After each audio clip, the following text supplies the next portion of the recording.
one because of the draft, not just it.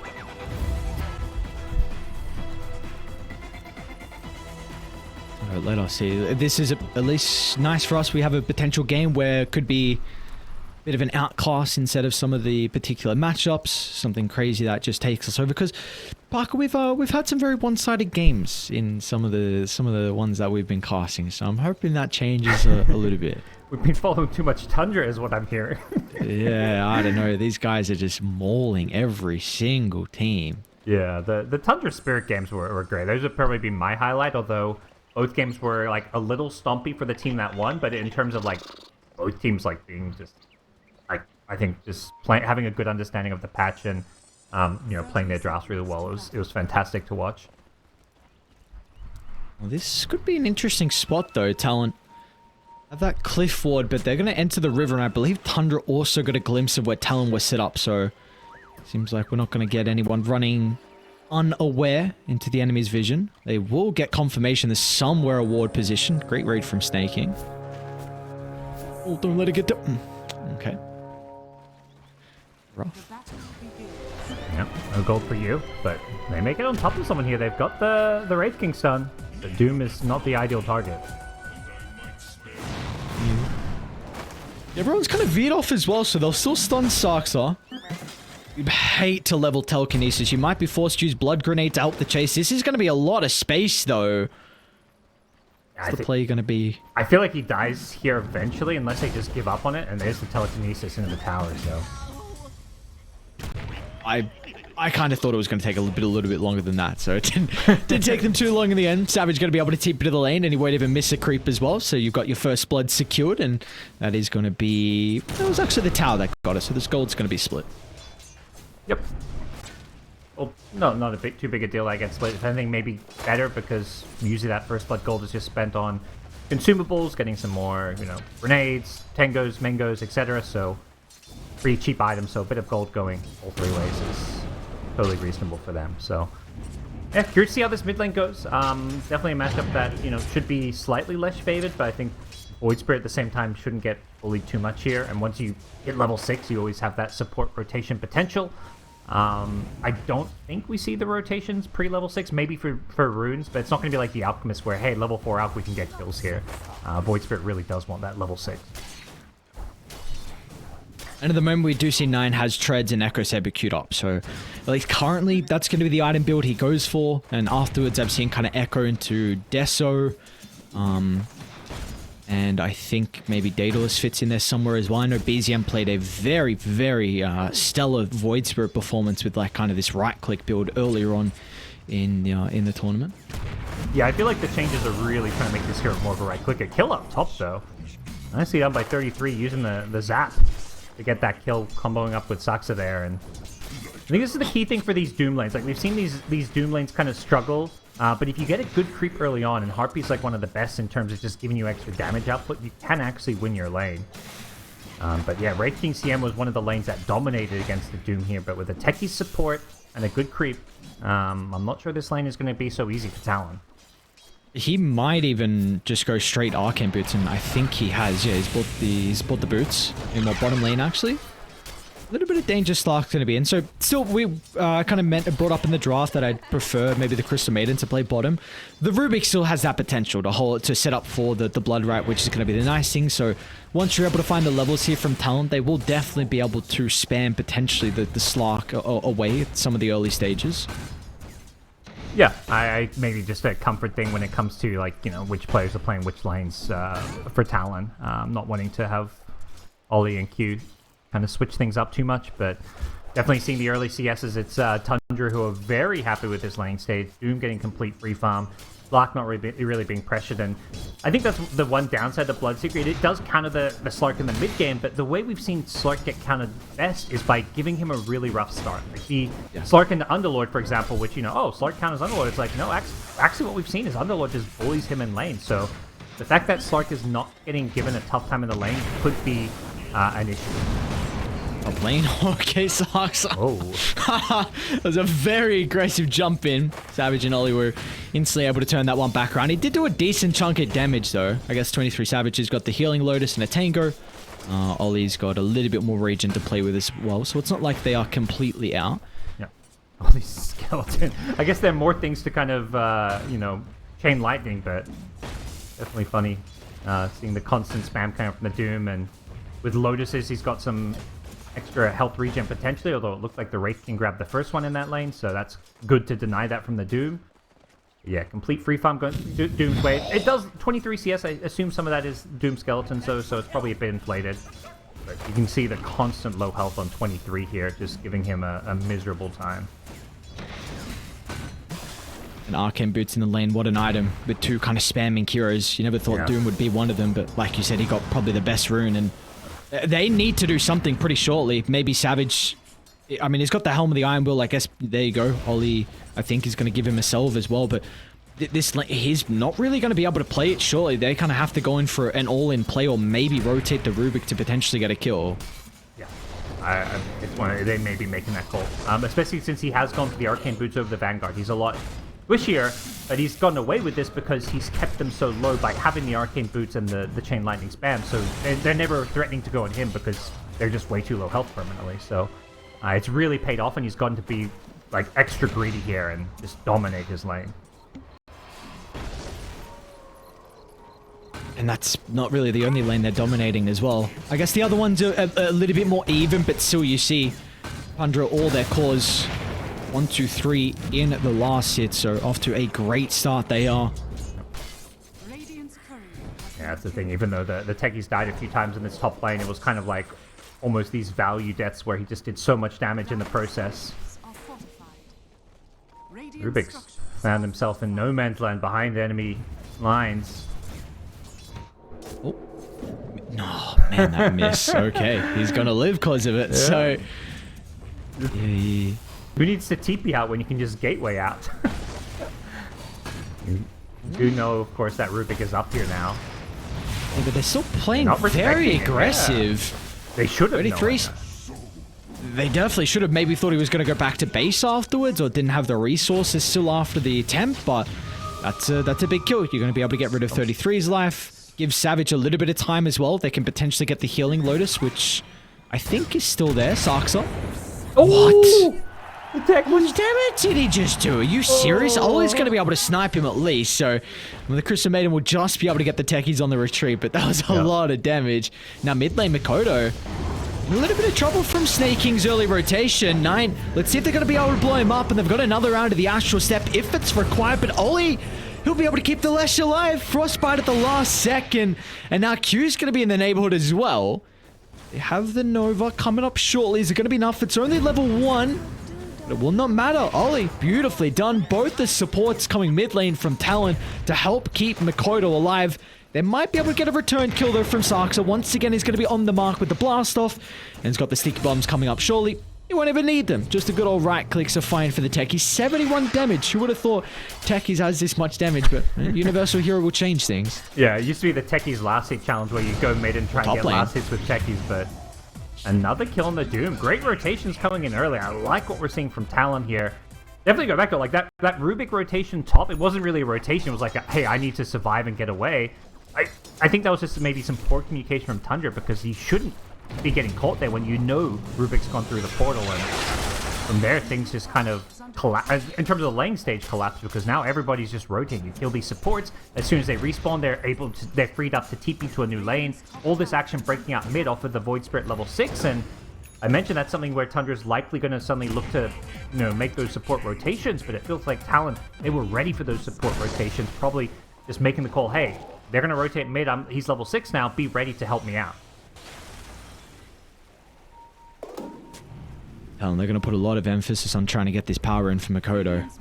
If it's going to be a top or bottom spawn, it'll be top of the shield room. 9's still going to try and play aggressive here, but of course with Mikoto nearby, 9's going to be very hesitant of how long he wants to stick around with the Lesh damage, but we've got that power in now for Mikoto, and I'd love to see him go bot pretty soon. You're about to have Rupture on Jab, so with that in combination with the AoE damage, Skeeter will be very vulnerable, but instead Talon, they want to try and continue to shut down 33's game. Nice kill if they can get it, but they read this well. They actually managed to get away from the big 3-man rotation. 4 heroes in the top lane, just Bloodseeker being down bottom. And if you're Tundra thinking, okay, we dodged this game, that means Bloodseeker's low, maybe he's a potential kill. They don't really have the numbers down bottom to punish this. It seems like Tundra for now happy just to kind of, you know, avoid the ganks and just farm up the map. A minor thing, Jabs just used Rupture as well into Skeeter, so he was able to TP out. So that's Rupture on cooldown, which could mean Jabs is a little bit more vulnerable bottom lane without this to play with. They're going to start to get aggressive on him. We've got a bigger fight happening top, though. Reincarnation's going to be expended early on from Savage. Do they have the damage onto 33's Doom, though? Vanguard's not yet to complete. 33, he's going to be okay. They don't want to continue to chase him down. So, Doom expended. They don't get a kill, but in return, Savage has to use the Reincarnation as well. So that is, you know, even a longer cooldown. Yeah, it does create an opening maybe for Tundra to bring numbers to the top lane and try and chase down the Doom. Fine. In some trouble. A little bit cautious with all the stuns they're playing with. Even more reinforcements are looking to come top lane. Well, they get the bottle refill. 9 might go back in, surely. Second ultimate's coming up in a couple of seconds off the back of the restore. I mean, Tundra, you're thinking no reincarnation. If we can find a kill on Wraith King here, it'd be pretty big to cripple his game, but they're gonna go for it. Oh, wait, this is scary with all the proximity mines from Sarkson now. They just blow up 23, and now they're already looking for more as well. Q should probably be able to escape without a stun to cancel, but that early level 6 from the techies, thanks to all the kills he's been involved in, gives him that burst required to be able to get the double kill top. Yeah, great job just coming into that top lane, utilizing the Void Spirit rotation. At the same time, Lesh did, I would say, a good rotation bottom. I like that he went bottom rather than help top because it takes that tier 1 tower, but they're not getting the same kills. Slark is just like, okay, I'm going to just ditch this lane. I don't want anything to do with, you know, a Rupture as well as less track damage follow-up. You can't Shadow Dance away. You're going to melt. So, Itter's just going to be looking to sit back and farm, not eat away any extra kills. So, I feel like both teams getting good things out of the map there. The big thing there for Talon, though, is, you know, Wraith King just sticking around a bit too long. Ideally, they don't want to be losing their Wraith King up here. What has he actually got queued up on Savage? So he's got the Armlet going to be working into the Desolator and Blink BKB. So, no, like, crazy Radiant shenanigans build. No, Midas going to be queued up as well with that Armlet, and Destra is going to be able to get involved pretty early on. Yeah, I think... I mean, the Radiance build maybe has some merit if you're against, like, Illusion heroes, like a PL or something, but... Single target damage, Roche taking, objective taking. The Armlet Desert type build is definitely what you need. Not to mention, we've touched on, you've got Bloodseeker offlane. You can't go for any of these ultra greedy builds. You just have to kind of stick to your standard non-greedy builds. And if anything, I'm curious to see what like Bloodseeker goes, for example, because he is playing that 3 position. If he plays more as a core, if he goes for that kind of utility approach, which so far, at least with the phase boots, he has gone for an Urn early on, but from here, there's many different directions that Jabs can go with his items. Lane Makoto. I'm going to try and make the attempt, maybe just trying to force some reactions out of Talon. Well, they'll get all of them. All 5 heroes are looking to try and veer their attention over to the mid lane to potentially secure that room. We'll actually get denied from Sarxus, so no refill the bottle. I do want to go back to speak about Jabs' item build. Is with that Vessel queued up, what we'd like to see him go afterwards is there... Actually, never mind, because Talon has smoked them. Maybe going to wrap on 9 mid. They do overlap some of their stuns. Let's see if they're going to have the damage with the freezing field. Oh, 9.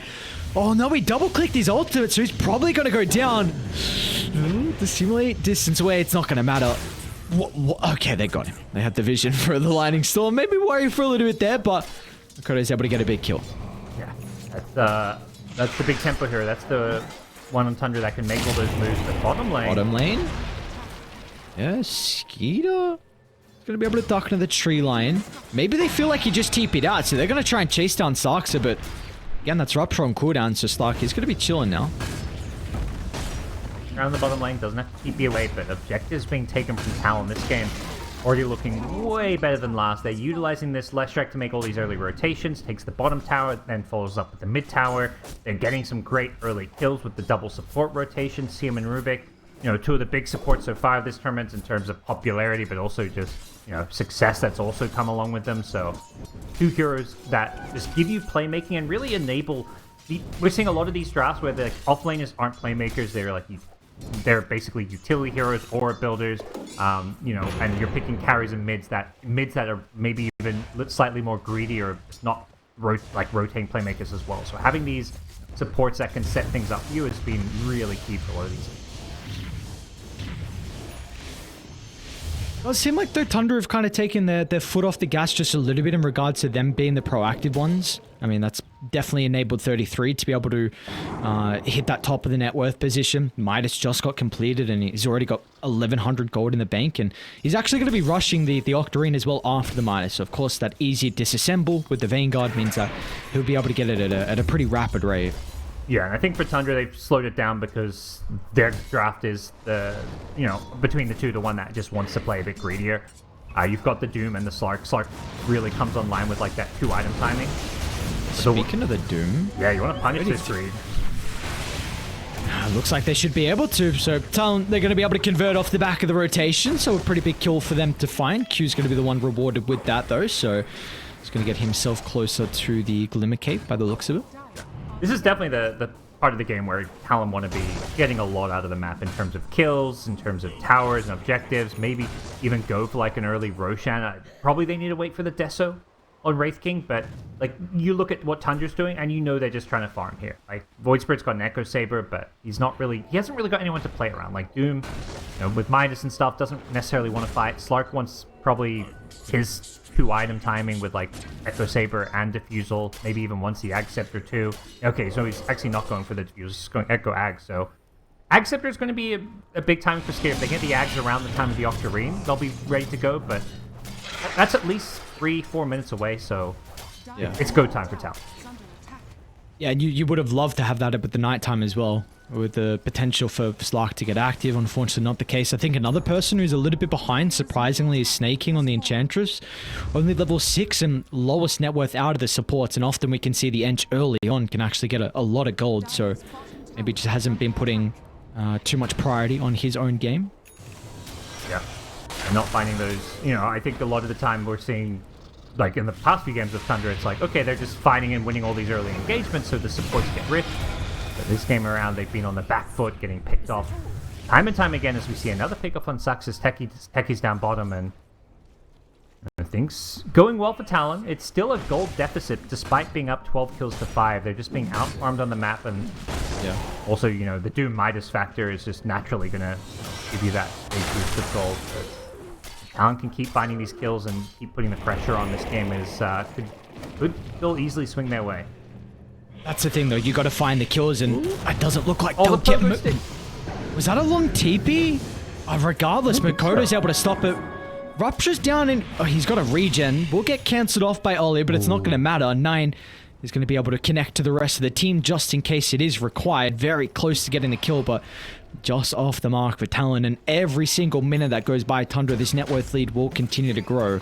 This early Octarine from 33 means Midas is a lower cooldown, Devour as well, and he's got Boots of Travel queued up. So they are just looking to play the long game here from Tundra, and it's very clear with their itemization. Yeah.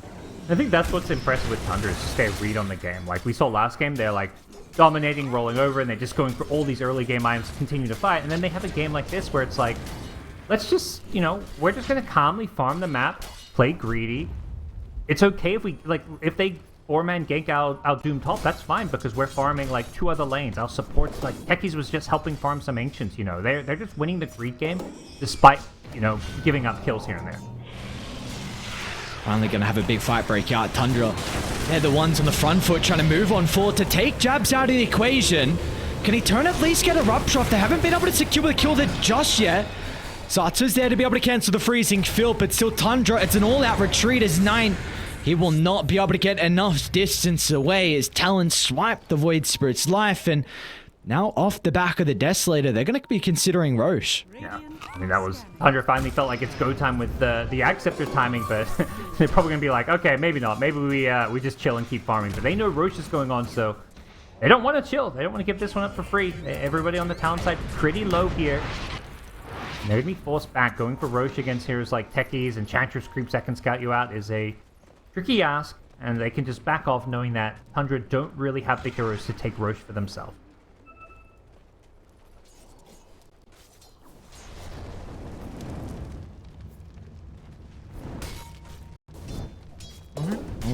Nonetheless, they'll get full control of top though, so like you said, even though they can't get roast, at least it is kind of preventing Talon from being able to occupy this side of the map for the moment. They didn't get the D ward down at the twin gate, so at least Talon still have this advantage. Both teams wanting to keep eyes on those rotations, on Roshan. It's be so important at this point, but now at least Talon going to wait for some of those cooldowns to come back up a bit. Maybe wait for that next item or two, but don't imagine they're going to be happy with this game just entering, you know, a more passive farming state. Something where I do feel like they're going to be on the losing end if, you know, you're going to be versing a mega farm Doom in the late game. There's Slark, there's Void Spirit.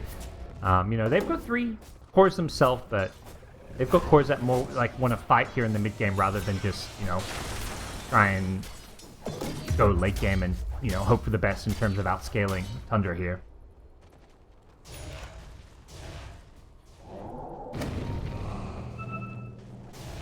For Tundra with these upcoming fights, I think 33 in particular, who are we looking for him to take out of the equation with his Doom? Ooh, it's tricky. There isn't a great Doom target because Wraith King is if he's on his first life still, like, you know, you can't Doom him. I think Leshrac is probably your best bet because he's gonna be just running in. As long as he's got his spells off, it's not the ideal target, but it's, you know, you got to Doom somebody. So I think between the Lesh and the Bloodseeker, you just got to kind of pick one. If Bloodseeker hasn't used his spells, it's obviously great to stop Rupture coming out, but if Bloodseekers use Rupture, I think you're just dooming Leshrac to stop, you know, the Split Earths and the Lightning Storms from being cast. Let's see if they're going to be able to find that angle though from Tundra. It's going to be difficult if Talon are the first ones to get the jump, and Savage, he's got a DD bolted up, so they're definitely ready to go, but Tundra, they're on the opposite side of the map. They're already looking to try and take their Tormentor. Yeah. And read the map and scoped things out well. Prioritizing all these new objectives. You had Techies just farming up some jungle too, so you can see here, even, you know, they made that one smoke move top where it was like, okay, Tundra's maybe online, they feel like they should fight now, and then right afterwards they're like, nah, we're just going to keep farming, take objectives on the map, boots of travel Doom, like just play the greedy style, but this greed does come at a cost, and that cost is going to be Roshan, it looks like. The way this Aegis sets up, it probably should be the Leshrac here on the front line who's most likely to get doomed. And if you have a Lesh with an Aegis, then you kind of go back to that question of like, who do you doom? I just don't think there just isn't a doom target, which is really testament to, you know, Talon. They drafted well, they give away the first big doom, and then they, you know, put this draft together where it's like, how effective can this doom be? Like, this doom is going to be mega farmed, have enough terrain core, but even so, if your doom doesn't have a huge impact on a fight, maybe you even start considering dooming supports, for example. You know, you're in a good spot. It definitely feels like you have to get a lot out of this Aegis though for Talon, because the lead is continuing to grow. We've spoken a lot that this slow paced game is not going to favor them, so their lanes are in a pretty decent position.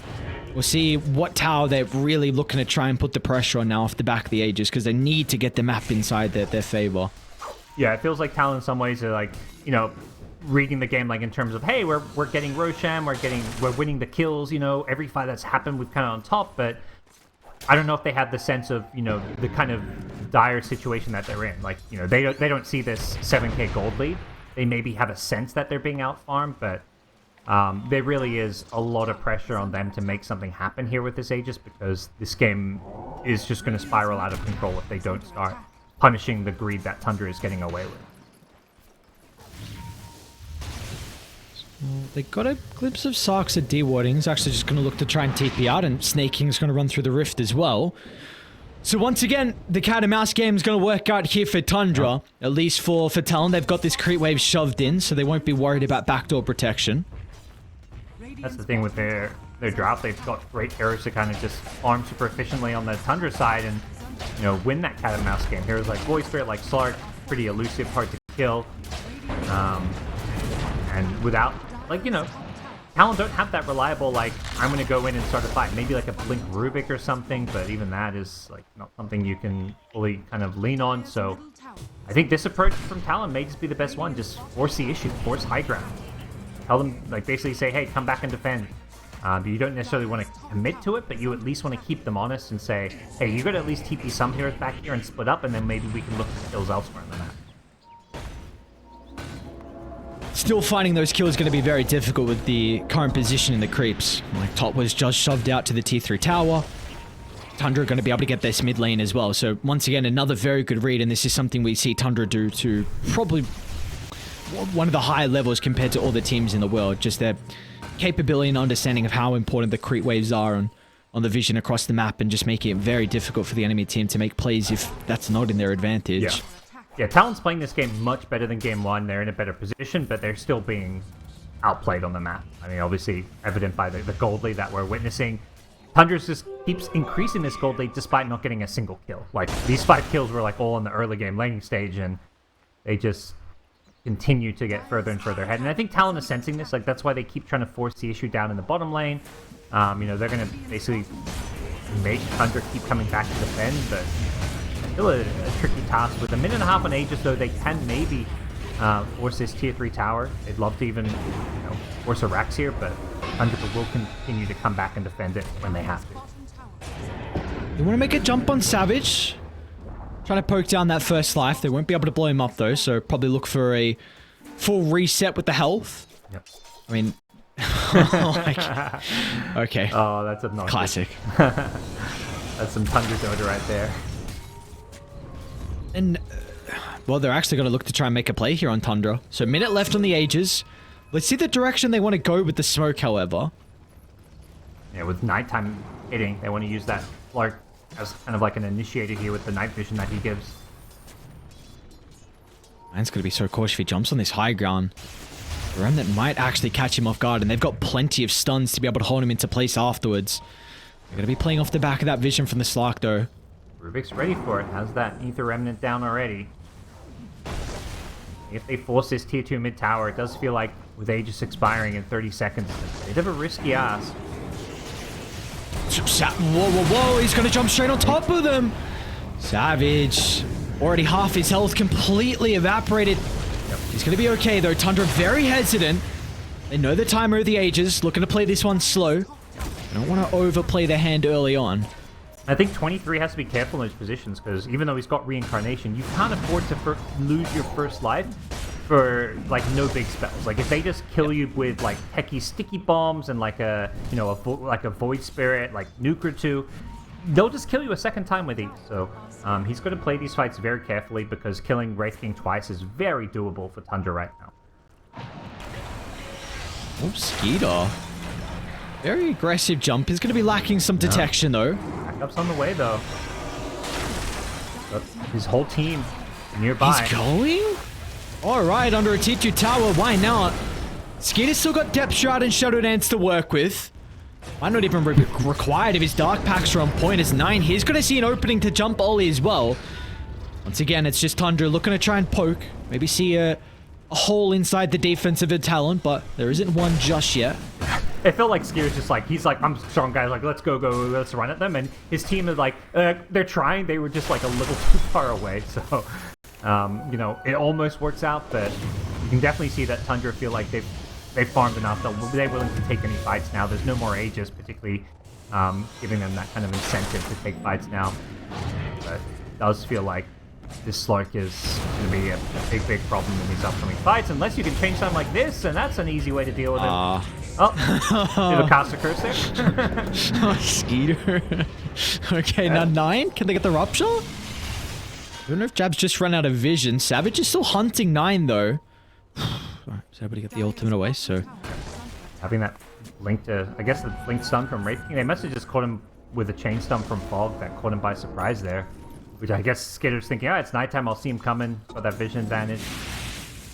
But a great pickoff for Talon. One that, you know, a kind of uncharacteristic mistake from Skitter, who up until that point had played a pretty perfect game.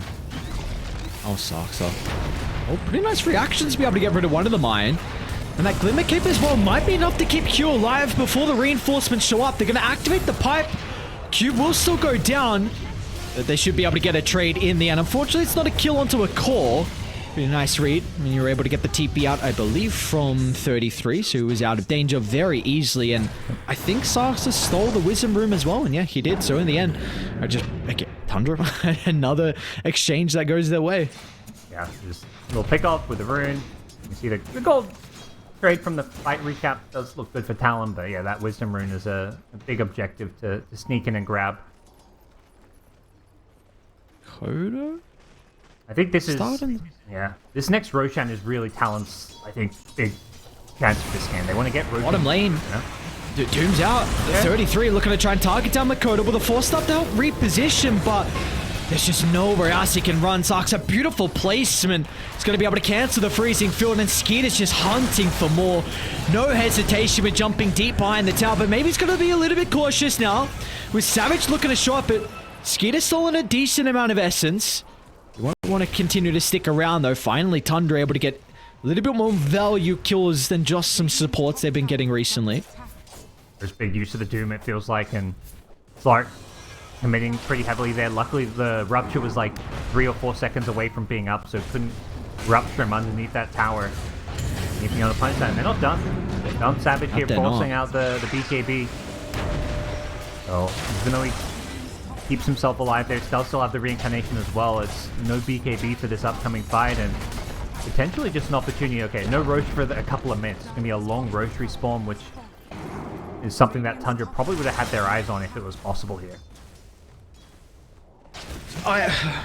It's got to be said, Jabs, he's got to pull something out of the hat in these upcoming fights, because this is, we're just not feeling the impact of the Bloodseeker. 0-0-1 pipe with Spirit Vessel, his sole responsibility inside these next couple of fights, you have to rupture the Slark. If you do get that rupture out, his effectiveness will heavily be limited. Yeah, that's a pretty crazy thing. Yeah, just, you know, he's an offlaner, and just all these fights have been happening without him, and he hasn't been able to find any kind of plays or kills off of the Rupture, really. But there's still plenty of time and room for him to have that impact, particularly, you know, with the Slark in the game. But at some point, Slark just gets farmed enough where if he gets Ruptured, he just stands his ground and, like, you know, can pop Shadow Dance and just heal up.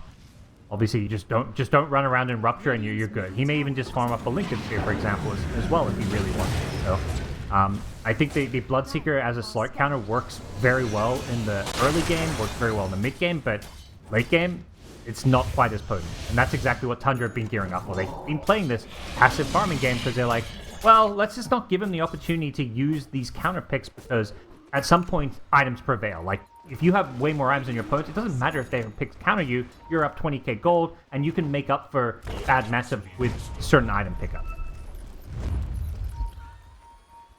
It did smoke underneath the ward, though, so Talon, they're going to have plenty of time to be able to set up a formation if they do want to take a fight. They too have to be pretty cautious, though. Okay, it looks like Q with the gems going to be able to scout out that deep ward that Tundra were potentially trying to smoke to.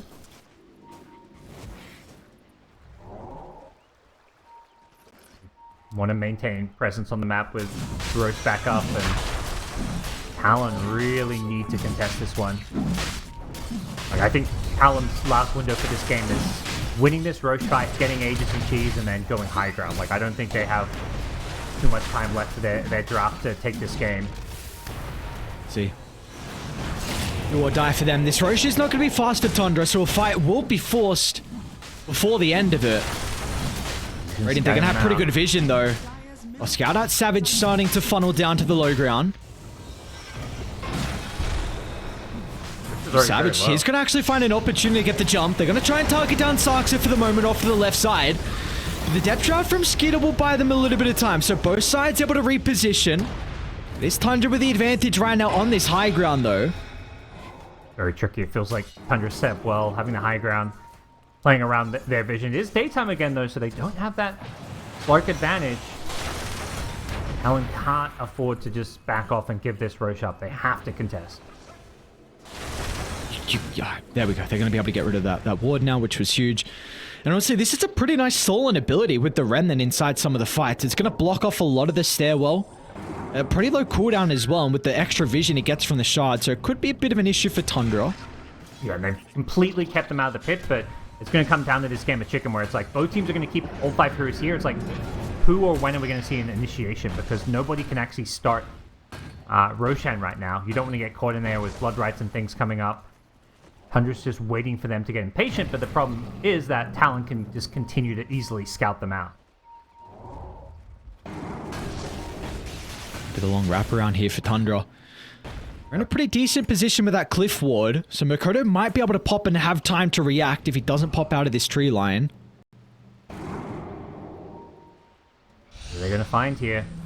At some point, if you're Talon, you're like, wait, where'd they go? They're not here. They don't see them anymore, so they may have to... And it can't be Mikoto. Oh, no.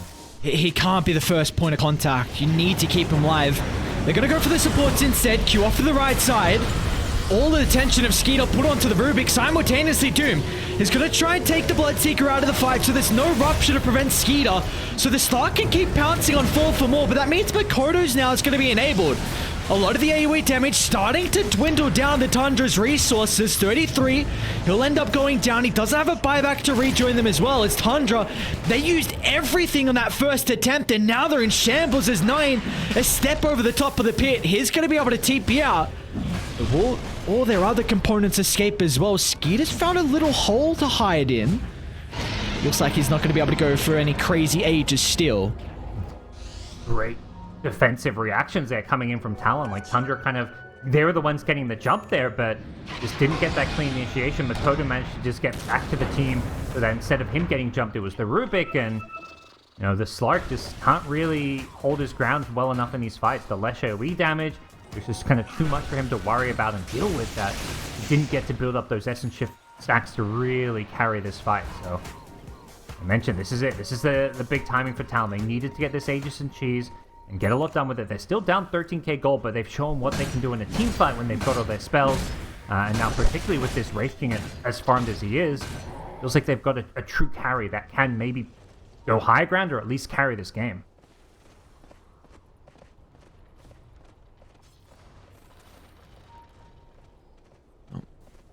Very interesting. Nine's got a Mjolnir queued up. So, Ooh.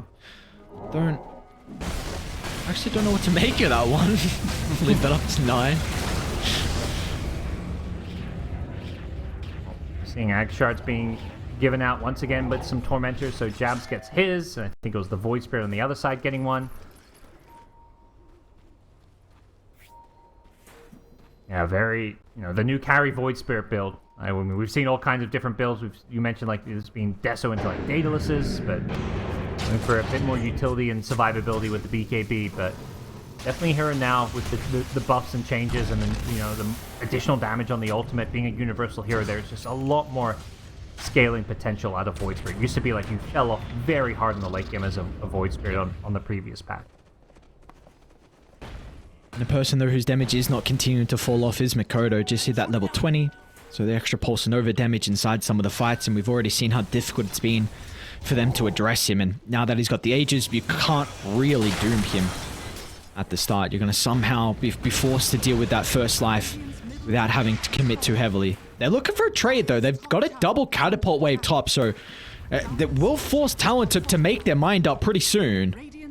Yeah, they can see they don't want to fight directly into Talon now. They've got Aegis and Cheese. They're just trying to play the split push game, and they lose the double catapults to the Glyph, but they're just going to force this high ground, get a tier 3 tower, and all they've got to do is kind of just spam their spells and try and break an Aegis without committing too much. But Tundra can hold their high ground without casualties here. That'd be huge. Got to make a call, Talon. Tier 3's already going down. What's it going to be? He gets cold feet. He doesn't commit to the high ground or poking the racks here. Worried about like a TP back from, a Bloodseeker Rupture, a Leshrac or someone. Definitely was free for him to keep poking the racks. Obviously, we can see that he's respecting the potential for a surprise gank coming his way. He's also hit a pretty big talent timing as well for Skeeter with the extra essence, so... Yep. Again, a lot of it's going to come down to Jabs, which we saw in the last fight. He was the Doom target, so... Do we feel like that needs to be the same considering the Lesh has the Ages? Would you like to see Jabs doomed once again? Absolutely, yeah. I mean, two heroes have double lives. They doom on them is potentially just a complete waste. Snakey? Freezing field as well, why not?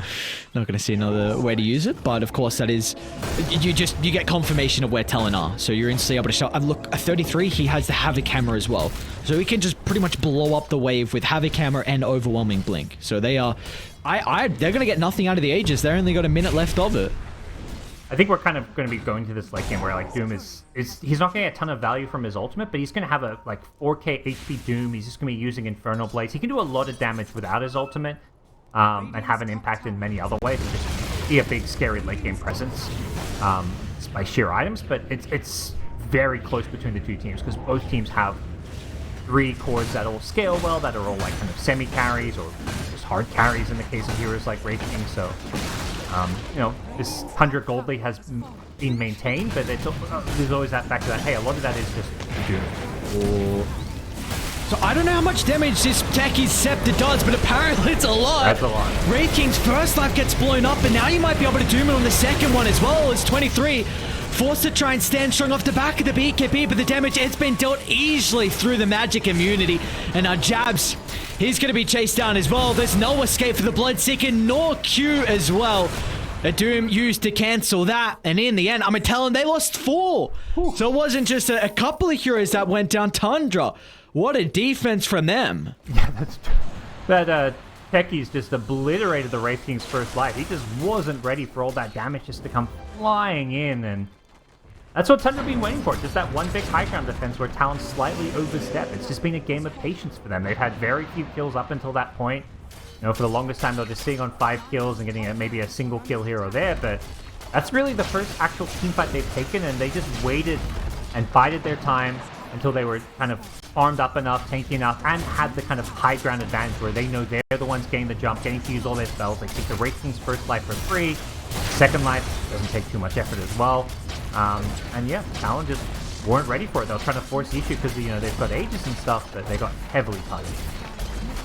And the Assault Cuirass just got delivered on 9, so they're just shredding through the buildings. Easy 2 full sets of barracks. They were looking to back on up and maybe try and clip Makoto as he was cutting the wave, but one fight... Oh, Makoto's actually underneath the ward, so they're going to start to TP down to the outpost. They want to cut him off, and with the position there, and they should be able to. Ninja Gear actually might make him work for it. Ooh, I see him again. Keep down the tree. Nice pound. Man, Skeeter, really? Pounces are on point always. Man knows exactly where they are. That's Makoto without a buyback, and well, they're just going to walk it down. It's probably going to be Mega Creeps, and in the end, I mean, this game, it might have just been one fight. All Tundra needed that one defense, and there was no angle back in. Yeah, and it's, you know, in some ways, what, you know, kind of telegraphed and maybe feared might happen, where it felt like these two drops are much more even. And if anything, you could see Tundra's drop maybe being, you know, had some issues that Talon were kind of punishing this game. They had complete control over Roches, all these early fights, but Tundra have just executed so well in terms of just outperforming the map, avoiding all these fights. They're still down on kills, 15 to 17, but they're up 30k gold. They just waited for the perfect moment to win that one key fight, take 2 lanes of rack, and from there the game is, like, at this point the game looks like a stomp, but realistically up until 30-35 minutes it was anyone's. Man, they don't even have to commit anything for the first life. Just easy like that. And they know there's going to be no buyback for 23. They killed his nullifier on the courier, so he's bought out. And as a result, with no reincarnation to protect him, that's going to be Mega Creeps in a Skeeter. They can look to try and just treat themselves to a couple kills deep inside Talon's base. It's time to pillage him even more. His 9's even looking to clean up as well. Makoto's back alive. So they're going to kind of respect some of the damage coming out from the left track, but they're going to look to kite him. Skeeter will jump up to the north. 9's going to follow him as well. Makoto's still got a decent amount of resources to play with, but you are doomed. No more abilities to spam now inside these engagements. Tundra, they'll be able to reposition down to the south. Skeeter finds another angle to kill off 23, and with the buybacks lacking, there's going to be no way for Talon to be able to hold out this final push as Tundra once again. Another 2-0 victory for them. They are on quite the streak. They look very tough to beat. And unfortunately for Talon, this is another series loss for them. I think they're 1-7.